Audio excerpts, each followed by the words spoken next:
Hello friends, आज हम आपके लिए वीडियो लाए हैं सूचना का अधिकार अधिनियम 2005 पर आरटीआई एक्ट 2005।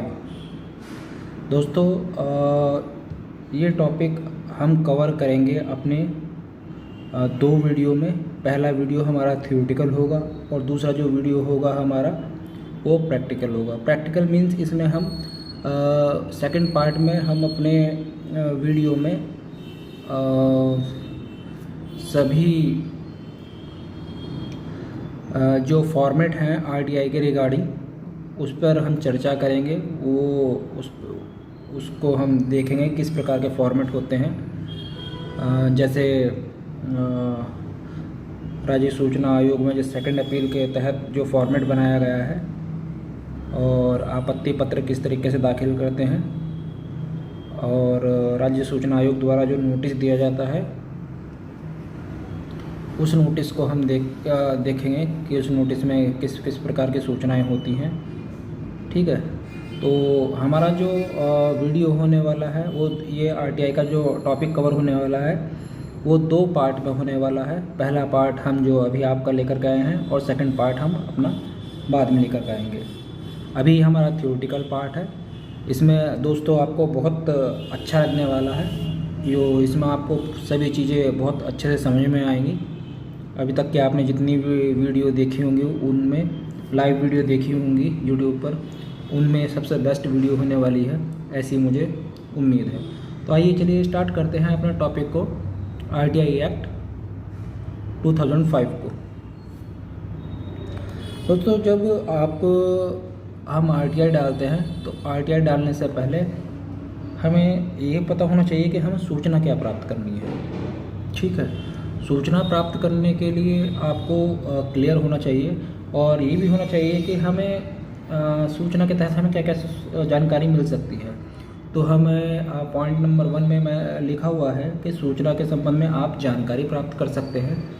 ठीक है, जानकारी कुछ भी, जैसे आपको जानकारी चाहिए तो आप ले सकते हैं, प्राप्त कर सकते हैं। इसके अलावा अगर आपको किसी भी दस्तावेज़ की प्रतिलिपि चाहिए तो प्रमाणित प्रतिलिपि प्राप्त कर सकते हैं। अगर आपको किसी फाइल का प्रत्यक्ष जाकर के अवलोकन करना है, देखना है, तो आप वहाँ पर के कार्यालय में जाकर के आप देख सकते हैं आरटीआई के माध्यम से। और अगर यदि आपको किसी चीज़ के नमूने लेने हैं तो आप आरटीआई के तहत आप नमूने भी प्राप्त कर सकते हैं। ठीक है, सरकारी किसी भी चीज़ के आप नमूने भी प्राप्त कर सकते हैं। तो उसमें क्या क्या सूचनाएं मांगी जा सकती हैं सरकारी विभाग से, तो आप देख सकते हैं बिंदुवार इसमें लिखा हुआ है। मैं जो मुख्य बिंदु हैं उनकी मैं चर्चा कर लेता हूँ एक बार। ठीक है, जैसे आवेदक किसी भी सरकारी विभाग अथवा ऐसे विभाग से अपने आवेदन की स्थिति सूचना के अधिकार के माध्यम से प्राप्त कर सकता है। आपने कोई आवेदन जमा किया है किसी सरकारी विभाग में और उस पर कार्रवाई नहीं हो रही है तो आप आरटीआई के माध्यम से भी उसकी स्थिति का पता कर सकते हैं डॉक्यूमेंटेड तरीके से। ठीक है, इसके अलावा विभिन्न प्रकार की जो मेरिट लिस्ट जारी होती हैं एडमिशन की, भर्ती की, उसके रिगार्डिंग आप सरकारी विभाग से, सरकारी स्कूलों से वो भी आप ले सकते हैं। ठीक है, और जैसे अभी आपके क्षेत्र में अगर काफ़ी समय से कोई सड़क निर्माण नहीं हुआ है, ठीक है, तो इसके संबंध में भी आप ये लिखित दस्तावेज़ के रूप में आप आरटीआई के माध्यम से आप प्राप्त कर सकते हैं। ठीक है, कुछ बिंदु यहाँ पर भी हैं जो आप आरटीआई के माध्यम से प्राप्त कर सकते हैं। जैसे बिंदु नंबर 3 में लिखा है जिला पूर्ति कार्यालय से आप राशन कार्ड निरस्त अगर आपका हो गया है तो निरस्त राशन कार्ड का कारण आप पूछ सकते हैं आरटीआई के तहत। और आपकी बोर्ड की परीक्षा है या कुछ ऐसा वो है, कापी है वगैरह है, तो उसका आप अवलोकन कर सकते हैं। तो ये काफ़ी भी सारे बिंदु हैं, आप देख सकते हैं एक बार इनको। तो इससे आपको एक आइडिया लग जाएगा कि आरटीआई से किस प्रकार के सूचना मांगी जा सकती है। तो इसमें मैं अगर आपको शॉर्ट में बता दूं मित्रों, तो आरटीआई की जो सूचना मांगने की जो कला है, जो एक आर्ट है, वो अनुभव से आती है। आरटीआई का जिस तरीके से ये कानून बना है, इसमें भ्रष्टाचार को उजागर करने के लिए बनाया गया है, इसका जो मेन उद्देश्य है। तो भ्रष्टाचार को उजागर करने के लिए आपको अपने आरटीआई के आवेदन में उन बिंदुओं को शामिल करना चाहिए जिससे कि किसी भ्रष्टाचार का उजागर हो सके। आशा करता हूँ आप मेरी बात को समझ रहे हैं कि एक ऐसी कला है जिससे सूचना के माध्यम से आप विभाग को जवाब देने के लिए बाध्य कर सकते हैं और जिससे उसका भ्रष्टाचार का भी उजागर हो। तो ये एक कला है। और इसके अलावा जो आम नागरिक हैं वो अपने दैनिक कार्य के लिए भी आरटीआई का प्रयोग कर सकते हैं सरकारी विभाग में, जो अगर उन्हें लगता है कि आरटीआई से उनका काम हो सकता है तो उसका प्रयोग कर सकते हैं। तो दो तरीके से प्रयोग किया जाता है आरटीआई में। ठीक है, अब देखिए आरटीआई से आप कोई सूचना मांग रहे हैं तो उसमें आपको दो चीज़ों का पता होना चाहिए। ठीक है, पहली चीज़ कि जो आप सूचना मांग रहे हैं वो किस विभाग के अंतर्गत आती है। दूसरी चीज़, वो विभाग जिससे आप सूचना मांग रहे हैं वो किस सरकार के अंतर्गत आता है, राज्य सरकार के अधीन है वो विभाग या केंद्र सरकार के अधीन है। मैं किस लिए बता रहा हूँ, ये कैटेगराइजेशन क्यों किया जा रहा है। ये कैटेगराइजेशन इसलिए किया जा रहा है क्योंकि अगर आपकी सूचना किसी ऐसे विभाग के पास है जो राज्य सरकार के अधीन है तो उसके लिए राज्य सूचना आयोग का गठन किया गया है। और ऐसी अगर आपकी सूचना ऐसे विभाग के पास है जो केंद्र सरकार के अधीन है तो ऐसी सूचनाओं के ऐसी आरटीआई के निस्तारण के लिए केंद्रीय सूचना आयोग का गठन किया गया है। ठीक है, तो अब इसमें हम सबसे जो महत्वपूर्ण बात आती है वो आती है आपका जो सूचना आपने मांगी है उसका विभाग का निर्धारण करना। आपको विभाग का पता होना चाहिए, ठीक है, कि वो केंद्र सरकार के अधीन है वो विभाग या राज्य सरकार के अधीन है। तो मैंने यहाँ पे जो कुछ एग्जाम्पल आपको दिए हैं जो आपको समझने में सहायता प्रदान करेगा कि कौन कौन से विभाग सरकारी होते हैं, केंद्र सरकार के अधीन होते हैं, कौन कौन से राज्य सरकार के अधीन होते हैं। जैसे भारतीय डाक विभाग है तो इसका आगे भारतीय शब्द लिखा हुआ है तो ये केंद्र सरकार के अधीन है। ठीक है, और आपने देखा होगा रोडवेज बसों के ऊपर लिखा होता है उत्तर प्रदेश परिवहन, या अन्य उस पर लिखा होता है बसों पे लिखा होता है हरियाणा परिवहन। तो इस तरीके से तो वह उस पार्टिकुलर स्टेट के सरकार के अंदर आता है। तो जैसे भारतीय रेलवे विभाग हो गया तो ये किसके अंदर आएगा विभाग, केंद्र सरकार के। ठीक है, तो इस प्रकार से एक आपको आइडिया लग गया होगा कि किस प्रकार से सूचना आपके किस सरकार के अधीन आती है, वो विभाग आपके किस सरकार के अधीन आता है। तो इससे आपको आइडिया लग गया होगा। ठीक है, और इसके अलावा भी अगर आप सूचना जब मांग रहे हैं जिस विभाग को पता है, वो विभाग का पता है, तो आप वहाँ से भी जानकारी ले सकते हैं वो विभाग किस सरकार के अधीन आता है।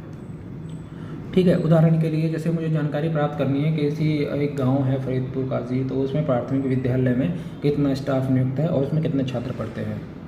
ठीक है, तो इस प्रकार की सूचना हम मांग सकते हैं। और इसके अंदर हमें क्या चीज़ पता करनी होगी। पहली चीज़, जो मैं सूचना मांग रहा हूँ वो किस विभाग से संबंधित है। ठीक है, शिक्षा विभाग से संबंधित है। ठीक है, दूसरी चीज़, शिक्षा विभाग वो राज्य सरकार के अधीन में आता है या केंद्र सरकार के अधीन में आता है, ये चीज़ हमें पता करनी जरूरी है। ठीक है, उसके बाद ही हम आरटीआई डाल पाएंगे। ठीक है दोस्तों, अब इसके आगे हम चलते हैं, देखते हैं। ये देखिए, ठीक है, अब मांगी गई सूचना यदि देखिए इसके अंदर दो पार्ट में इसको कैटेगराइज किया गया है। अगर आपकी मांगी गई सूचना ऐसे विभाग के अधीन है जो केंद्र सरकार के तहत आता है तो उसके लिए अलग प्रक्रिया है। और अगर आपकी सूचना ऐसे विभाग के अधीन है जो राज्य सरकार के अधीन है तो उसके लिए अलग प्रोसेस है। एक देख लेते हैं एक बार इसको स्लाइड के माध्यम से। देखिए पॉइंट नंबर 1 क्या कहता है, इसके अंदर लोक सूचना अधिकारी को संबोधित करते हुए आवेदन किया जाएगा। जो आरटीआई का आवेदन करेंगे, अगर आपकी सूचना जो आपने सूचना मांगी है वो अगर ऐसे विभाग से संबंधित है जो विभाग केंद्र सरकार के अधीन है, तो आपका जो RTI का आवेदन होगा उसके अंदर आप जो शुरू में टाइटल डालेंगे जिसको संबोधित करेंगे तो लोक सूचना अधिकारी के नाम से आप संबोधन करेंगे उसमें, ठीक है, पहली चीज़। दूसरा पॉइंट इस है इसके अंदर, अगर आप जब RTI का आवेदन कर देंगे और उसके 30 दिवस तक आप इंतज़ार करते हैं और आपको सूचना नहीं मिलती है, तो 30 दिवस के बाद में आप प्रथम अपील में जाएंगे। और अगर आपको 30 दिवस से पहले आपको सूचना मिल जाती है तो आप तत्काल प्रथम अपील करेंगे अगर आप संतुष्ट नहीं हैं, ठीक है। अगर RTI के जवाब से आप संतुष्ट नहीं हैं तो 30 दिवस के आप भीतर ही प्रथम अपील कर देंगे, आप 30 दिवस के पूरा होने का इंतज़ार नहीं करेंगे, ठीक है। तीसरा पॉइंट, प्रथम अपील के बाद सूचना न मिलने पर या गलत मिलने पर, ठीक है, प्रथम अपील आप करेंगे। जब आप प्रथम अपील में जाएंगे तो प्रथम अपील में जाने के बाद अगर आपको सूचना नहीं मिलती है, ठीक है, तो आप 45 दिन के बाद प्रथम अपील करेंगे, ठीक है। तो यहाँ पे ध्यान देने जो योग्य बात है वो है 45 दिन के बाद आपको आवेदन करना होगा। आपको सूचना, आपको इसके अंदर 45 दिन से पहले प्रथम अपील अधिकारी अगर सूचना प्रोवाइड करा देता है तो भी आप 45 दिन के बाद अपील करेंगे अगर आप प्रथम अपील से संतुष्ट नहीं हैं, और अगर सूचना नहीं मिलती है तो भी आप 45 दिन के बाद ही अपील करेंगे। और यह अपील आप सूचना आयोग में, केंद्रीय सूचना आयोग में 90 दिन के भीतर तक कर सकते हैं। कुछ विशेष परिस्थितियों में आप 90 दिन के बाद भी कर सकते हैं, ठीक है। इसी प्रकार से दूसरे पार्ट में है, अगर आपका जो सूचना मांगी गई है, मांगने जा रहे हैं RTI के तहत, अगर वो विभाग किसी राज्य सरकार के अधीन है तो आपका RTI का जो आवेदन होगा वो जन सूचना अधिकारी को संबोधित करते हुए आवेदन किया जाएगा, ठीक है मित्रों, जन सूचना अधिकारी को संबोधित करते हुए। तो ये ऐसी जो बाकी जो इसका प्रोसेस है, जो आगे के स्टेप हैं सूचना आयोग में पहुंचने तक, वो जिस तरीके से शुरू में पहले वाले पार्ट में दिखाया गया है हमारे यहाँ पर इसमें वीडियो में, कि केंद्र सूचना आयोग में जो 30 दिन के बाद में आप प्रथम अपील करेंगे और 45 दिन के बाद में आप राज्य सूचना आयोग में द्वितीय अपील करेंगे, वो सेम प्रोसेस आपका सेम रहेगा। जो इसके अंदर जो केंद्र सरकार, जो केंद्रीय सूचना आयोग में प्रोसेस है अपील करने का, वो सेम राज्य सूचना आयोग में ही रहेगा, ठीक है। तो आइए एक बार इसको पढ़ लीजिए आप, तो ज़्यादा आसानी रहेगी समझने में, ठीक है। तो ये एक शॉर्ट प्रोसेस है पूरा, इसमें देखिए पूरा प्रोसेस आ चुका है आपका RTI के आवेदन से लेकर के आपका सूचना आयोग या केंद्रीय सूचना आयोग तक आपको किस किस प्रोसेस के तहत पहुंचना है, क्या क्या इसके अंदर कंडीशन है, ठीक है। अब नेक्स्ट चलते हैं। ये देखिए केंद्रीय सूचना या राज्य सूचना आयोग में, अब देखिए केंद्रीय सूचना या राज्य सूचना आयोग में क्या होगा, क्या होता है, क्या प्रक्रिया है, क्या प्रोसेस है, उसको हम देख लेते हैं एक बार। द्वितीय अपील जब आप केंद्रीय सूचना आयोग राज्य सूचना आयोग में कर देते हैं तो अगर वो अस्वीकृत होती है तो आपके आवेदन सूचना आयोग या केंद्रीय सूचना आयोग में लगभग 35 दिवस के भीतर ही आपका आवेदन वापस कर दिया जाता है पूरा। अगर उसमें कुछ खामियां रह गई हैं, कुछ गलतियां रह गई हैं, तो पूरा आवेदन आपको एक नोटिस के साथ में वापस कर दिया जाता है। उसके अंदर आपका अस्वीकृत करने के कारणों के साथ में आपका वो आवेदन वापस कर दिया जाता है, ठीक है। पहली सुनवाई से इसमें जब होगी आपकी तो उसके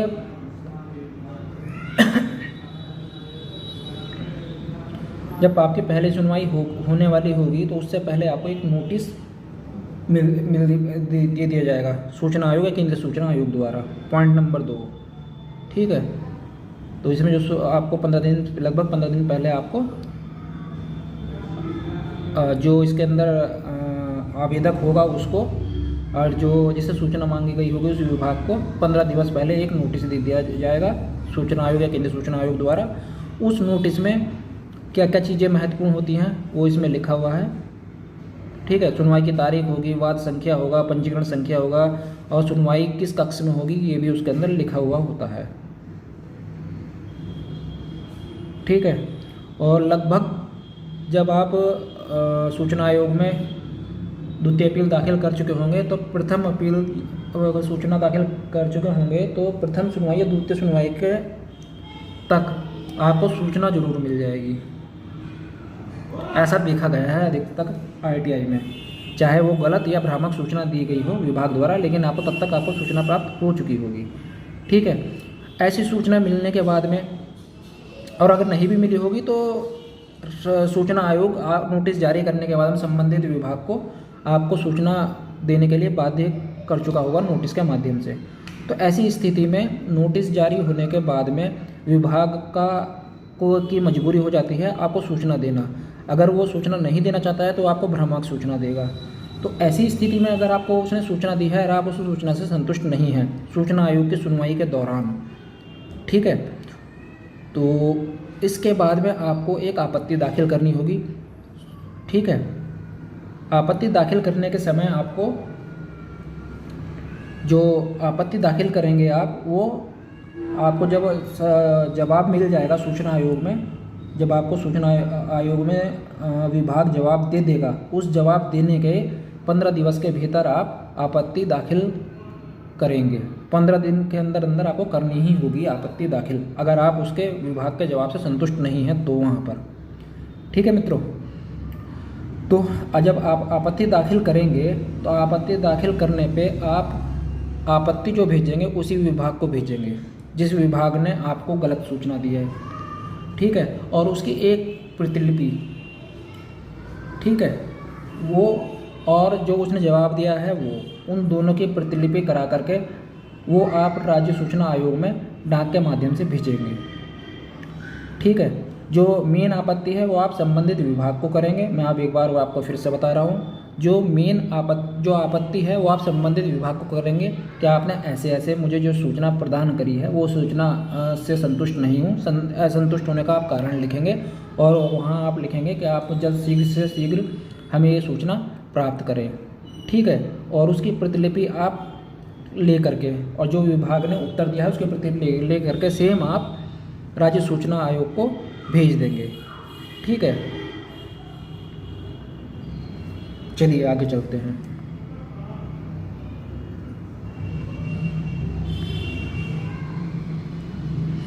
ठीक है, अब ये केंद्रीय राज्य सूचना आयोग के पास में जब आपत्ति आ जाएगी तो आपत्ति की आपकी जो भी आपकी तारीख पड़ेगी उस पर सुनवाई करेगा वो। ठीक है, जो भी अगली आपको तारीख दी गई होगी उस पर आपकी आपत्ति को सूचना आयोग या केंद्रीय सूचना आयोग पढ़ेगा। पढ़ने के बाद में वो संबंधित विभाग को पुनः एक नोटिस जारी करेगा। ठीक है, तो अगर वो जवाब तब भी नहीं देता है विभाग तो उसमें ऐसे नोटिसों की संख्या 1, 2, 3 तक हो सकती है, इससे ऊपर भी हो सकती है। ठीक है, ये डिपेंड करता है प्रकरण की जो गंभीरता है उस पर। ठीक है, तो अगर ये उसके बाद में भी सूचना आपत्ति पर जवाब देना होगा संबंधित विभाग को। ठीक है, यदि आपत्ति पत्र के जवाब पर भी आवेदक संतुष्ट नहीं है तो आवेदक विभाग के जवाब पर 15 दिवस के भीतर पुनः आपत्ति करेगा और पुनः आपत्ति पत्र उस ही विभाग को भेजेगा जहां आवेदन किया गया था। साथ ही इसकी एक प्रतिलिपि केंद्रीय राज्य सूचना आयोग में डाक के माध्यम से जमा करेगा। देखिए मित्रों, यहाँ पे जो विभाग ने आपको सूचना प्रोवाइड करी थी और आपने आपत्ति दाखिल की है, उसके बाद भी विभाग चाहे तो आपको पुनः गलत सूचना आपको दे सकता है। समझ रहे ना, एक बार तो वो सूचना आपको गलत दे चुका है, भ्रामक, या आप संतुष्ट नहीं है किसी पॉइंट को लेकर के, तो ऐसी स्थिति में यह सूचना देने से मना कर सकता है वो आपको। पहली बार भ्रामक दी, दूसरी बार में आपने जब आपत्ति लगाई तो आपत्ति में उसने सूचना देने से मना कर दिया, तो इस पे भी आपको फिर से द्वितीय आपत्ति करनी होगी 15 दिवस के भीतर। 15 दिवस के भीतर जब आप दूसरी आपत्ति करेंगे तो आपत्ति करने का प्रोसेस भी सेम वैसा ही रहेगा जैसे आपने पहली बार आपत्ति की थी। ठीक है, उस आपत्ति में आपको संबंधित विभाग को ही लिखना पड़ेगा। ठीक है, और उसकी प्रतिलिपि आपको राज्य सूचना आयोग में फिर से भेजनी पड़ेगी। अब जब अगली तारीख आएगी तो उस पर आपकी सुनवाई होगी। उस सुनवाई में राज्य सूचना आयोग के विवेक पर निर्भर करता है कि वो जो आपने आपत्ति दाखिल की है वो विचार करने योग्य है या नहीं। अगर उस पर राज्य सूचना आयोग को लगता है कि हाँ इस पर सूचना देनी चाहिए, विभाग गुमराह कर रहा है, तो पुनः विभाग आपकी द्वितीय आपत्ति पर सुनवाई करते हुए उस विभाग को नोटिस जारी करेगा। ठीक है, तो ऐसी स्थिति में नोटिस जारी करने की संख्या 1 या 2 या इससे अधिक भी हो सकती, 3 तक भी हो सकती है। ठीक है, और अगर वो इस द्वितीय आपत्ति के बाद भी अगर आपको सूचना प्रदान नहीं करता है तो ऐसी स्थिति में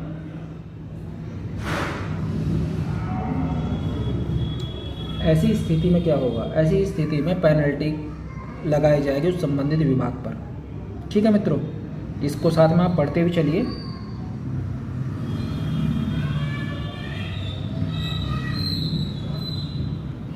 ठीक है,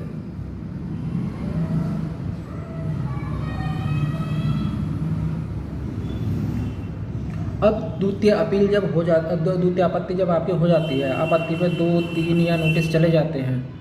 ठीक है, उसके बाद में भी जो संबंधित विभाग हैं उनके अधिकारी आकर के आयोग में अपने तर्क प्रस्तुत करते हैं और उन तर्क पर विभाग, राज्य सूचना आयोग या केंद्रीय सूचना आयोग संतुष्ट नहीं होता है। ठीक है, तो ऐसी स्थिति में वो पेनल्टी लगाएगा और अगर पेनल्टी लगाने के बाद में सूचना उपलब्ध नहीं हो करा पाता है संबंधित सूचना अधिकारी या प्रथम अपील अधिकारी, ठीक है, तो फिर राज्य सूचना आयोग, केंद्रीय सूचना आयोग अपना आदेश सुरक्षित करता है ऐसी स्थिति में।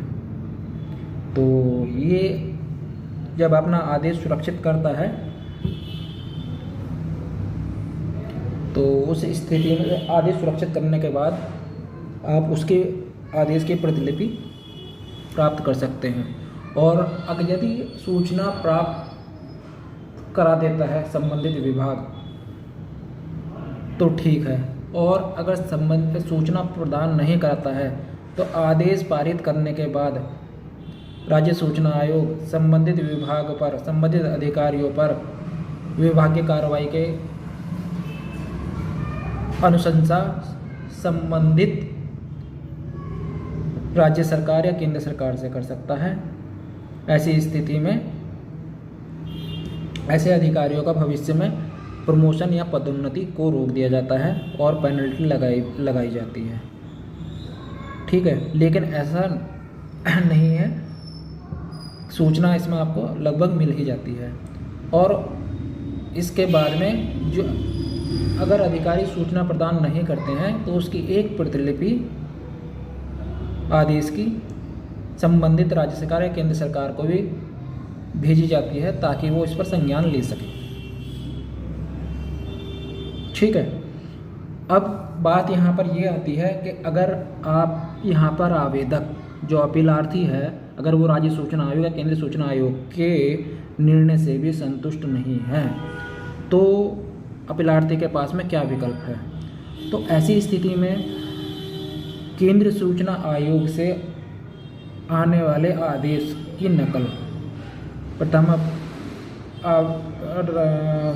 ऐसी नकल ले करके जो केंद्रीय सूचना आयोग ने आदेश दिया है उसकी नकल ले करके आवेदक माननीय सुप्रीम कोर्ट की शरण ले सकता है। और अगर आदेश सुरक्षित राज्य सरकार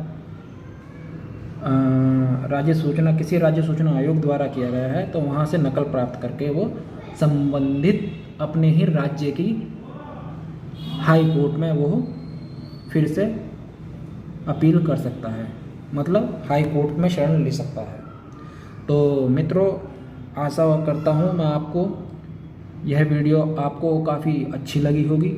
इसमें जो पूरी प्रक्रिया है वो मैंने आपको एक ओवरव्यू के थ्रू बताने का प्रयास किया है, जिसमें आपकी RTI से के आवेदन से जर्नी स्टार्ट होती है और सूचना आयोग के आदेश तक आपकी जर्नी ख़त्म होती है। क्या क्या प्रक्रिया है, क्या क्या चरण है, वो इसमें हमने आपको बताने का प्रयास किया है। ठीक है, अब यहाँ पे एक चीज़ और है जो जानने योग्य है यदि आपको लगता है कि आप राज्य सूचना आयोग या केंद्रीय सूचना आयोग के आदेश से संतुष्ट नहीं हैं, आवेदक संतुष्ट नहीं है, अपीलार्थी संतुष्ट नहीं है, तो वो संबंधित निर्णय के विरुद्ध ऊपर की अदालत में जाने से पहले उसे केंद्रीय सूचना आयोग या राज्य सूचना आयोग में एक परिवाद दाखिल करना पड़ेगा। ठीक है, उस परिवाद में आप जो अपीलार्थी होगा वो मुख्य राज्य सूचना आयुक्त को इसकी शिकायत कर सकता है कि संबंधित जो आयुक्त हैं उनके आदेश से अपीलार्थी संतुष्ट नहीं है। तो उसके निस्तारण के बाद ही आप सुप्रीम कोर्ट या हाई कोर्ट जा सकते हैं। तो ये एक संपूर्ण प्रक्रिया है जिसको फॉलो करने के बाद ही आप ऊपर की अदालत में जा सकते हैं। तो ये परिवाद दाखिल करना जरूरी है, बिना इसके आप हाई कोर्ट या सुप्रीम कोर्ट नहीं जा सकते हैं।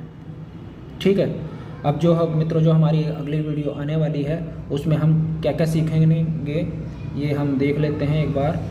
ठीक है, RTI का आवेदन का प्रारूप किस तरीके से कर सकते हैं ये आपको एक आसान तरीके से समझाने का प्रयास किया जाएगा, फॉर्मेट दिखा दिया जाएगा आपको। ठीक है, आवेदन जो आप डाक के माध्यम से भेजते हैं वो कैसे हम सर्च करते हैं डाक को कि आपकी डाक डिलीवर हो गई है या नहीं हो गई है, कुछ लोगों को इसकी जानकारी नहीं है, तो वो भी हम सही इसमें दिखाने का प्रयास करेंगे लाइव आपको। ठीक है, जन सूचना अधिकारी द्वारा कुछ डाक को आवेदन को लेने से मना कर दिया जाता है, जो डाक से RTI भेजी गई हैं वापस लौटाती जाती हैं। तो ऐसे इस स्थिति में आप कैसे क्या करेंगे, उसके लिए एक धारा 18 के तहत शिकायत का एक प्रारूप है, उस पर हम चर्चा करेंगे। प्रथम अपील के प्रारूप पर हम चर्चा करेंगे। ठीक है, सूचना आयोग में दाखिल की जाने वाली द्वितीय अपील के प्रारूप पर हम चर्चा करेंगे कि वो हम देखेंगे कहाँ कि कैसा प्रारूप होता है, क्या कैसे भरा जाता है, क्या क्या सावधानियाँ रखनी चाहिए। ठीक है, सूचना आयोग से सुनवाई में उपस्थित होने के लिए जो वादी और प्रतिवादी होते हैं उनको जो नोटिस भेजे जाते हैं सूचना आयोग केंद्रीय सूचना आयोग द्वारा, उस नोटिस का प्रारूप हम देखेंगे कि उसमें क्या क्या चीज़ें दी जाती हैं। ठीक है, आयोग की साइट पर हम जाकर के वहाँ पे किसी वाद का आदेश या कक्ष संख्या या किस सूचना आयुक्त के कोर्ट में केस लगा है वो हम चेक करना देखेंगे, उसमें किस तरीके से चेक करते हैं। ठीक है, आपत्ति करने का जो प्रारूप है जो हमने बताया था राज्य सूचना आयोग में या केंद्रीय सूचना आयोग में जो आपत्ति की जाती है उसका प्रारूप क्या है वो भी हम इसमें आपको दिखाने का प्रयास करेंगे। ठीक है, और आदेश या अंतरिम आदेश की नकल जो सूचना आयोग में प्राप्त करने का जो प्रारूप है उस पर भी हम चर्चा करेंगे। जो आपकी हर बार सुनवाई होगी उस सुनवाई का अगर आपको लिखित ब्यौरा चाहिए तो उसकी भी हम इसका भी एक प्रारूप है, उसकी भी हम चर्चा इसमें अगली वीडियो में हम करेंगे। ठीक है, हमारा एक व्हाट्सएप पे ग्रुप है, आप चाहे तो इसके माध्यम से ज्वाइन कर सकते हैं और ये इस व्हाट्सएप नंबर पर आप चाहें तो हमें किसी प्रकार का सुझाव हमें दे सकते हैं और कोई सूचना चाहिए तो व्हाट्सएप के माध्यम से हमसे पूछ सकते हैं। ठीक है, तो दोस्तों इंतज़ार करिए हमारी अगली वीडियो का। आशा करते हैं हमारी ये वीडियो आपको काफ़ी अच्छी लगी होगी। हमने प्रयास किया है कि आपको एक ही वीडियो के माध्यम से थ्योरेटिकल पार्ट को कवर किया गया है हमारे इसमें। आप जो हमारा इसमें कंटेंट लिखित है जो लिखा हुआ है उसको एक बार आप ध्यान से पढ़िएगा तो आपके बहुत सारे प्रश्नों का उत्तर इसमें मिल जाएगा। ठीक है, और जो एक पूरी प्रक्रिया है, जो एक पूरा प्रोसेस है RTI का सूचना आयोग तक, वो इसमें प्रोसेस को कवर करने का प्रयास किया गया है हमारे द्वारा थ्योरेटिकल पार्ट के सहायता से। ठीक है, तो जितनी भी ज़रूरी सूचना थी वो इसमें रखी गई है हमारे द्वारा। आशा करते हैं कि आपको ये वीडियो काफ़ी अच्छी लगी होगी। ठीक है, धन्यवाद, थैंक यू।